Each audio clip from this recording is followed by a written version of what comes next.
오늘 말씀의 배경이 되는 장소는요, 벳바게와 베다니라는 곳입니다. 지도를 보면은 예루살렘에서 한 2km밖에 안 떨어진 그런 곳입니다. 이 마을들은 안식일 당일에 그 마을에 머물다가 절기를 지키러, 명절을 지키러 그 당일에 떠나서 명절을 지키고 돌아올 수 있는 거리에 있는 그런 마을입니다. 그런데 예수님께서 예루살렘으로 가시다가 잠시 멈추고는 제자 둘을 맞은편 마을로 보내시면서 말씀하십니다. 너희가 마을에 들어가자마자 나귀 새끼 한 마리가 있을 것인데 그것을 끌고 와라. 혹 누가 그걸 왜 끌고 가느냐 물으면 주께서 쓰신다고 해라. 그러면 내어줄 것이다. 그래서 이 두 제자가 마을로 갔더니 정말 나귀 새끼 한 마리가 매어 있었고, 끌어가려고 하자 주인이 왜 끌어가는 거요? 물었고, 주께서 쓰신다라고 대답하니 그 주인이 내주었다라는 내용이 오늘 말씀의 전부입니다. 이 복음서에는요, 마태, 마가, 누가, 요한복음이 있는데 마태, 마가, 누가는 같은 관점에서 기록되었다라고 해서 공관복음서라고 세 복음서는 부릅니다. 그리고 요한복음은 독자가 히브리 사람들이 아니라 헬라 사람들이라 관점이 좀 달라서 제4복음서라고 그렇게 이름을 붙였습니다. 오늘 본문에 나오는 이 말씀은 무려 4곳에 4개의 복음서 전부에서 공공이 다루어지고 있는 말씀입니다. 그건 어떤 의미냐면은 이 말씀은, 이 기사가, 오늘 말씀의 사건이 예수님의 삶과 예수님의 가르침에 있어서 매우 중요한 위치를 차지하는 말씀이다라는 겁니다. 그래서 4개의 복음서 전부에 이 말씀이 기록되어 있습니다. 여러분, 오늘 말씀을 읽으실 때 잘 받아들여지셨는지 모르겠지만 저는 이 말씀을 묵상하면서 몇 가지 좀 잘 이해가 안 되고 의아한 부분들이 있었습니다. 그것은 왜 나귀를 꼭 타셔야만 했는가? 예수님께서 사실 예루살렘에 유월절을 지키러 처음 올라가신 게 아닙니다. 여러 번 다녀가셨습니다. 유대인 남자라면 누구든지 예루살렘에 명절 때마다 가야 했습니다. 전례에 따라 예수님께서도 종종 가셨고요. 그런데 오늘 본문 말씀을 빼놓고는 예수님께서 예루살렘에 가실 때 언제나 걸어서 가셨습니다. 그런데 왜 오늘은 잘 걸어 다니시던 그 길을 제자들을 보내서 나귀를 구해다가 그 나귀를 타고 굳이 예루살렘에 입성하시려고 하는 것인가 라는 겁니다. 멀어서 나귀를 타셔야 했다면 이해가 되겠는데 2km밖에, 우리 운동 하루에 하는 거리에 반도 안 되는 거리, 금방 갈 수 있는 2km 거리를 굳이 나귀를 타고 가셔야 했나라는 겁니다. 또 한 가지는 주인의 반응이 좀 의아했습니다. 주께서 쓰신다고 하니 허락했다는 겁니다. 허락했다는 거는 그 사람이 나귀 주인이라는 이야기인데, 나귀의 주인도 참 그렇습니다. 한 번도 보지 못한 사람들이 와서 나귀를 끌고 가려고 하는데 뭐 하려고 하느냐? 그랬더니 주께서 쓰신다, 그렇게 대답을 하는 겁니다. 여러분이라면은 이렇게 내 나귀를, 내 자동차를 누가 끌고 가려고 하는데 주께서 쓰신다, 그럴 때 어떻게 반응하시겠습니까? 저 같으면은 주가 누군데 그거를 가져간다는 거요? 하고 주가 누군지 알아보겠습니다. 여러분은 어떻게 하시겠습니까? 아, 그러세요? 자동차 얼른 가져가세요, 그러시겠습니까? 아마 그럴 사람이 별로 없을 것 같아요. 주가 누구요? 라고 묻는 게 당연한 반응입니다. 근데 그런 이야기가 말씀에 없는 거예요. 그래서 오늘 본문 말씀을 보면서 처음부터 마지막까지 내 상식이나 우리의 경험을 가지고는 이해하기 어려운 부분들이 분명히 있는 본문의 말씀인 것 같습니다. 저희들이 성경을 보면 상식적이거나 다 이해할 수 있는 말씀들만 있는 게 아니지요.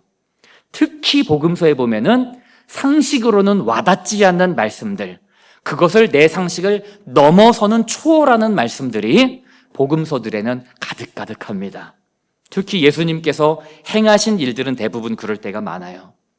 여러분, 이런 말씀들을 읽고 만날 때에 신앙생활 하시면서 여러분은 어떻게 하십니까? 여러분, 예수님이 상식이 없거나 예의가 없는 분이 아니시잖아요. 사람들의 관습에 대해서 전혀 모르는 분이 아니십니다. 그런데 당연했을 그 사람들의 방식대로 왜 행동하지 않으셨는가? 이런 것이 보일 때는 거기에는 하나님의 특별한 목적과 의도가 있다는 것을 우리가 먼저 전제해야 합니다.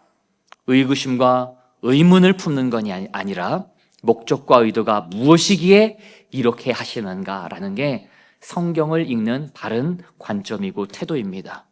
물론 우리가 이렇게 말씀을 읽으면서 그 의도가 무엇인지를 묻는다고 해서 정확하게 모든 것을 다 알 수는 없습니다. 여러분은 어떤지 모르겠지만 저는 그렇게 대단하게 현명하지는 못한 사람인 것 같습니다.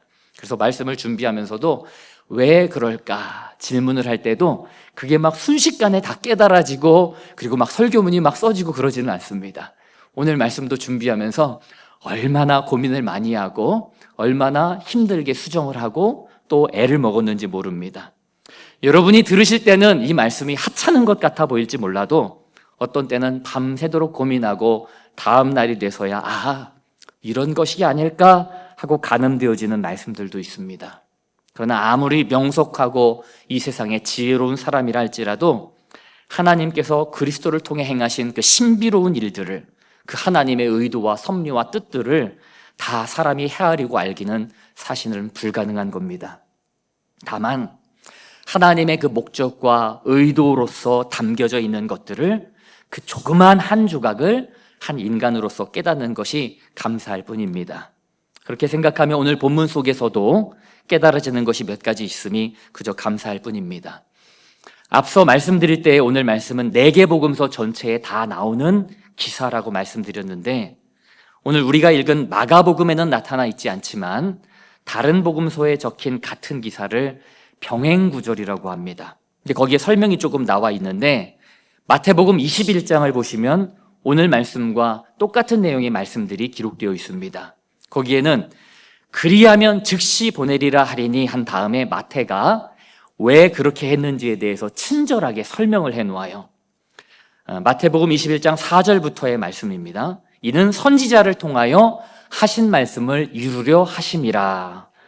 그렇게 말씀했습니다. 그러면서 선지자의 말씀한 부분을 인용하는데 그게 21장 5절의 말씀입니다. 시온 딸에게 이르기를 내 왕이 내게 임하나니 그는 겸손하여 나귀 곧 멍에 매는 짐승의 새끼를 탓도다 하라 하였느니라. 아멘. 이 선지자가, 이 말씀을 남긴 선지자가 누구냐면은 바로 스가랴 선지자입니다. 스가랴 9장 9절에 이 말씀이 그대로 기록되어져 있습니다. 예루살렘으로 메시아께서, 이스라엘의 진정한 왕, 영원한 왕이 오시는 때가 있을 것인데 그때 일어나는 일이 무엇이냐? 그것이 스가랴서 9장 9절의 말씀인데 제가 한 번 더 읽어드리겠습니다. 우리 같이 한번 읽어보면 좋을 것 같습니다. 시작. 시온에 따라 크게 기뻐할지어다. 예루살렘에 따라 즐거이 부를지어다. 보라, 내 왕이 내게 임하시나니 그는 공의로우시며 구원을 베푸시며 겸손하여서 나귀를 타시나니 나귀의 작은 것 곧 나귀 새끼니라. 아멘. 이 말씀에서 예수님께서 나귀를 타신 이유가 밝혀지지요.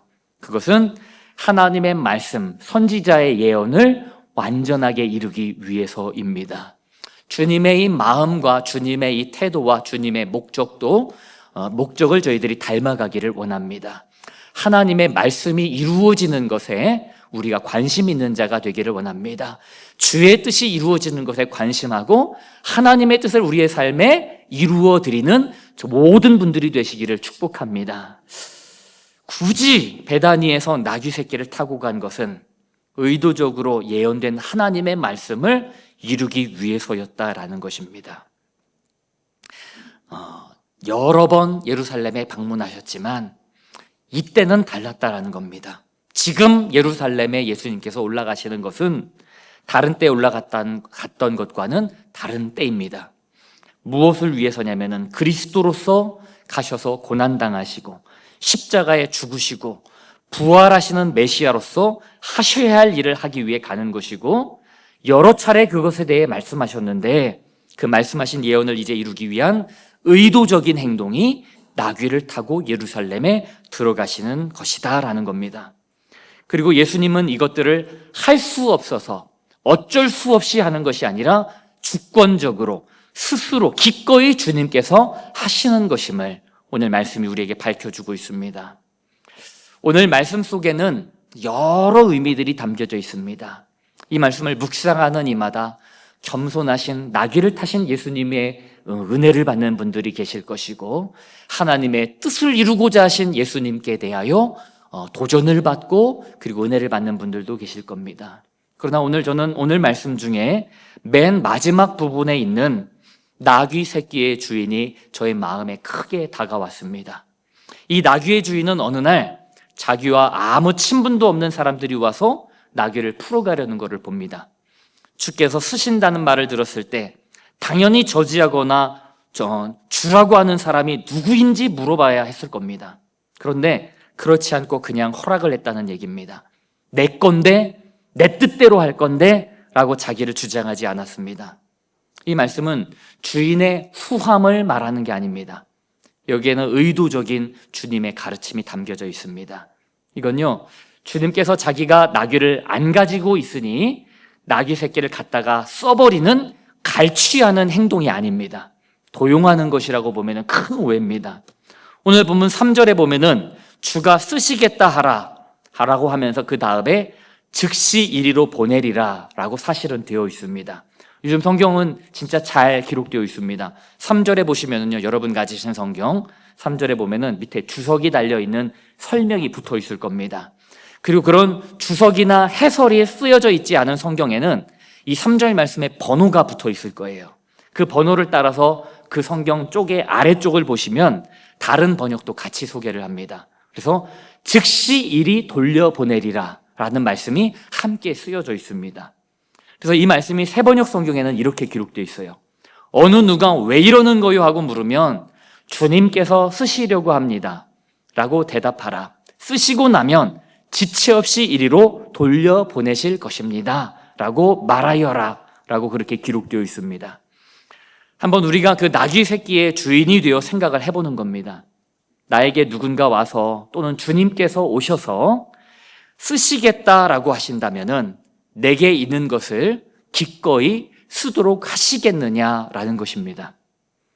그냥 가져가시는 게 아니라 잠깐 쓰고 다시 돌려주겠다라고 하면은 나는 그렇게 하십시오라고 할 것인가 생각해 보는 겁니다. 여러분 어떻게 하시겠습니까? 그렇게 하시겠습니까? 아멘이 작으신데요? 아멘이 작으신데요? 이 나귀의 주인처럼 그냥 가져가도록 할 수 있을까 생각을 해봤습니다. 어떻게 이 주인은 그것이 가능했을까 생각을 해보니까 예수님을 주시라 고백하면은 가능하겠더라고요. 예수님을 주님이시라 고백하면은 가능한 거였습니다. 여러분, 주라는 것은 주인이라는 뜻입니다. 우리는 주님이라는 표현을 너무 종교적으로만 많이 사용하는 것 같아요. 습관적으로 주님이라는 표현을 많이 씁니다. 주님이라는 말을 많이 쓰는데 그러면 정말로 진실로 저와 여러분에게는 주인이 계신 것인가 한번 생각해 보기를 원합니다. 여러분에게는 정말 주인이 있으십니까? 주인이 있는 삶을 저와 여러분이 살고 있느냐라는 것입니다. 주인의 말씀에 예라고 순종하고 계십니까? 어떤 분들은 말로만 주님이 계시다라고 말하지 실제로는 자기가 주인 행세하고 내가 주인 행세하는 것을 더 좋아하는 분들이 있을 수 있습니다. 그럼 오늘 이 나귀의 주인은 달랐습니다. 사람들이 볼 때는 그 사람이 나귀 주인인데 주께서 쓰신다라는 말을 듣자마자 예 하고는 순종했습니다. 그 사람에게는 예수님이 바로 주인이셨던 겁니다. 예수님이 그 말을 하신 분이 주님이시다라는 고백을 하는 겁니다. 여러분은 어떠십니까? 여러분은 주님께서 나의 것이라고 생각했던 것에 대하여 내가 그것을 쓰기를 원한다라고 하실 때 내어드리실 수 있으시겠습니까? 오늘 말씀에 쓰고 돌려보낸다고 하셨으니 그냥 가져간다는 것도 아니시고 주께서 다시 돌려주신다는데 그러고는 기꺼이 내어주시겠습니까? 그럼 잘 생각해 보셔야 됩니다. 이게요, 도구나 물건만 생각하시면 안 되는 겁니다. 내가 쓰기를 원한다. 주께서 쓰신다 하라라는 이 주님의 말씀이 단순히 내 소유나 눈에 보여지는 물질만을 말하는 게 아닙니다. 여러분의 재능을 주님께서 쓰신다 할 때에 여러분은 어떻게 하시겠습니까? 여러분의 시간을 내가 쓰고 돌려주리라 말씀하신다면 여러분은 어떻게 하시겠습니까? 여러분의 건강과 여러분의 인생을 내가 쓰고 돌려주리라 말씀하신다면 여러분 어떻게 하시겠습니까? 네, 그렇게 하십시오 하면 참 귀한 일이지요. 그런데 과연 정말 그렇게 내어드리며 살고 있느냐라는 것을 스스로 질문해 보자는 것입니다. 아까도 말씀드렸지만 이 말씀 속에서 우리가 놓쳐서는 안 되는 것이 바로 주님의 주권이라는 겁니다. 오늘 저는 말씀을 통해 주님의 주권에 대해서 말씀을 드리고 싶습니다. 지금 주님은 어떤 상황 때문에 어쩔 수 없이 마지못해 예루살렘에 들어가시는 게 아닙니다. 붙잡혀 어쩔 수 없이 죽으시는 게 아닙니다. 당신이 하나님의 아들로서 메시아로서 당신 스스로 주권적으로 하나님의 뜻을 이루기 위하여 이 모든 일들을 행하고 계신 것입니다. 그런 면에서 하나님의 아들이신데 뭘 못하시겠습니까? 나귀 새끼요? 그것들을 때로라면은 예수님께서 못 데려다 놓으시겠습니까?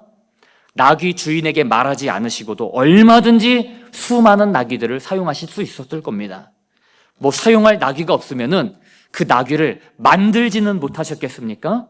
주권을 가지신 하나님의 아들이신데 나귀를 창조해서라도 예수님께서 충분히 사용하실 수 있으셨을 겁니다. 이 관점에서 오늘 말씀을 보셔야만 합니다. 그렇게 넉넉하게 스스로 하실 수가 있는 분이 지금 그 주인에게 내가 쓰고 잠깐 뒤에 돌려주겠다라고 말씀하시는 겁니다. 이렇게 말씀하시는 것은 좀 빌려달라는 부탁이 아닙니다.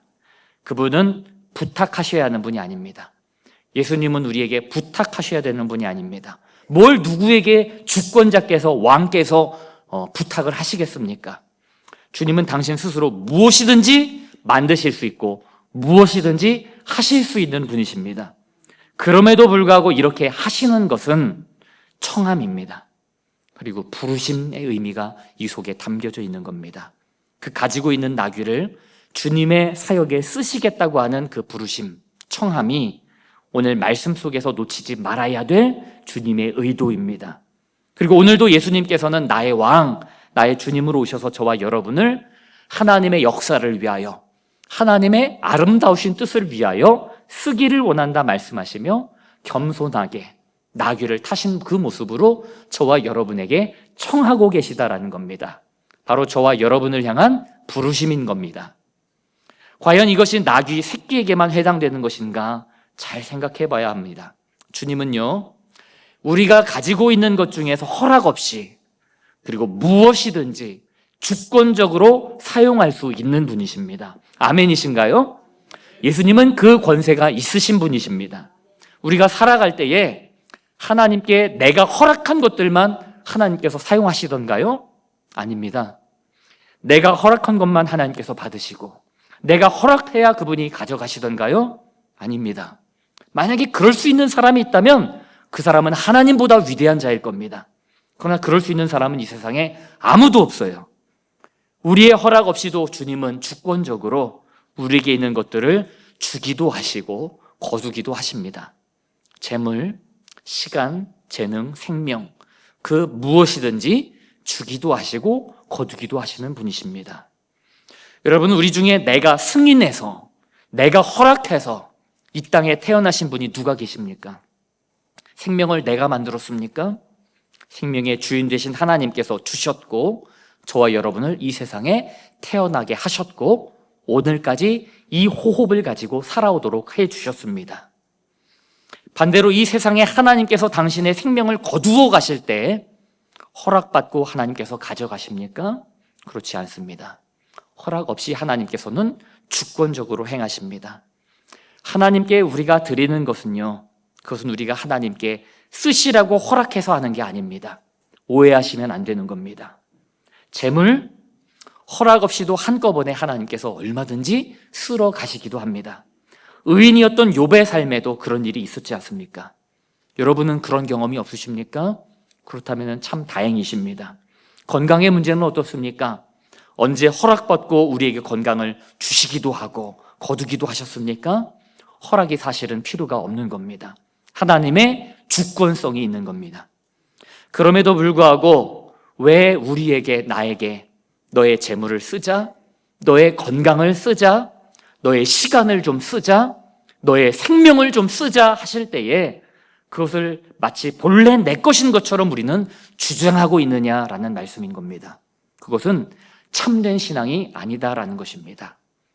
내 것을 혹시 하나님께 드릴 수 있는 것이 있을 때, 내가 생각할 땐 내 것이라 드렸다라고 생각할 때에 그 모든 것이 하나님의 은혜로 말미암은 것입니다. 주신 이도 하나님이시요 취하시는 이도 하나님이십니다 라고 고백할 수 있어야 하는 것입니다. 참된 신앙은 내 호흡과 내 생명과 내 존재와 나의 영혼이 하나님께 달려있다는 것을 인정하는 믿음입니다. 이 믿음이 저와 여러분에게 확고히 자리 잡을 수 있기를 축복합니다. 주의 것이오니 주 뜻대로 하소서라는 것이 우리의 고백이 되기를 원합니다. 이것이 오늘 종료주일에 우리 모두를 향한 주님의 말씀과 부르심의 도전입니다. 예수님이 왕이시고 예수님이 주님이시다라는 것입니다. 오늘 종료주일은 예수님께서 예루살렘에 입성하신 날에 해당됩니다. 우스꽝스러울 정도로 겸손하게 자신을 낮추시고 지금 울려 퍼지는 그 모든 환호성이 조롱과 고함과 비난으로 바뀌어지게 될 겁니다. 예수님께서는 주권자이신 아버지의 말씀에 기꺼이 응답하셨고 오늘 나귀의 주인처럼 자기의 생명과 전부를 내어주셨습니다. 바로 저와 여러분의 죄를 씻기 위해서, 바로 저와 여러분의 생명을 구원하기 위해서, 바로 저와 여러분에게 부활의 영광과 영원한 하나님의 생명을 회복시켜 주시기 위해서 우스꽝스러워지셨고 십자가를 지셨고 나귀를 타셨고 십자가에 못 박혀 피 흘려 죽으셨고 하나님의 주권에 완전히 순복하셨다라는 것입니다. 우리를 살리기 위하여 영원한 생명을 주시기 위함이었습니다. 만약에 주님께서 쓰신다 하시면 어떻게 하시겠습니까?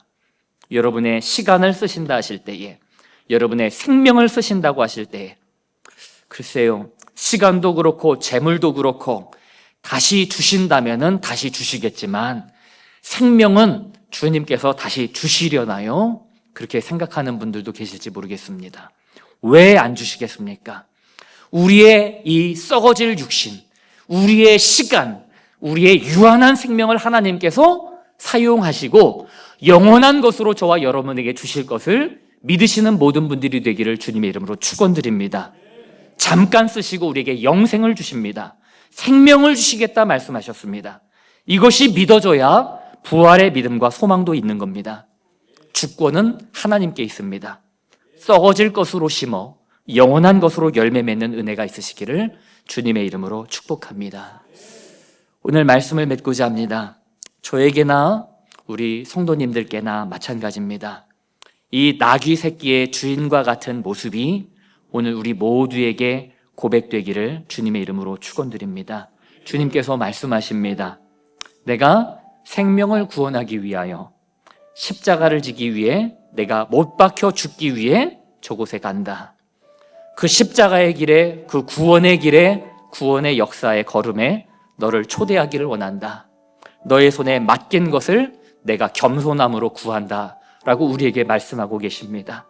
나의 뜻을 위해 사용하기 원한다는 이 주님의 음성의 초청에 응하시는 저와 여러분이 되기를 소망합니다.